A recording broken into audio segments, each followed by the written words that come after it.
நடிகர் விஜய் இப்போ உடைய கட்சி தலைவருமான நடிகர் விஜய் அவர் மேலே தனிப்பட்ட விமர்சனங்களை நிறைய பேர் வைக்கிறாங்க. அது தயவு செய்து வேண்டாம்னு நினைக்கிறேன். ஏன்னா கட்சி ரீதியாக கொள்கை ரீதியாக நான் கூட அவர் வந்து இந்த 41 பேர் சேர்ந்ததுக்கு நிறைய திட்டியிருக்கான், பேசியிருக்கேன். அது வேறு. ஆனால் தனிப்பட்ட முறையில் வந்து அஜித்தோடைய வாழ்க்கை வரலாறு ஒப்பிட்டு விஜயோடைய வாழ்க்கை வரலாறு ஒப்பிட்டு ஒரு தனி மனித தாக்குதல்ன்றது தயவு செய்து வேணான்னு நினைக்கிறேன். அது வேண்டான்னு நினைக்கிறேன். ஏன்னா அஜித் அவர்கள் துப்பாக்கி சுட வரும்போது இதே மாதிரி கூட்டம் நிறையா கூடிடுச்சு.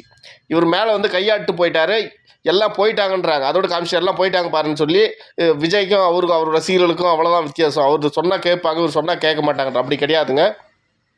மதிப்புக்குரிய அஜித் அவர்கள் வந்தப்போ கூட ஒரு கையாட்டு போயிட்டார், மறுபடியும் கூட்டம் கூடினே தான் இருந்துச்சு. நைட்டு 7 மணி வரைக்கும் கூடிடுச்சு. கை குழந்தையெல்லாம் தூக்கின்னு வந்துட்டாங்க, கர்ப்பிணி பெண்கள்லாம் வந்துட்டாங்க.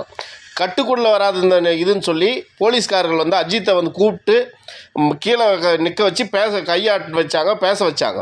அதுக்கப்புறமா தான் உள்ளே கூட்டிகிட்டு போனாங்க. அவர் போயிட்டாருன்னு சொல்லிட்டாங்க. அது தெரிஞ்சுக்கோங்க. முதல்ல இதே மாதிரி கூட்டம் வந்துச்சு.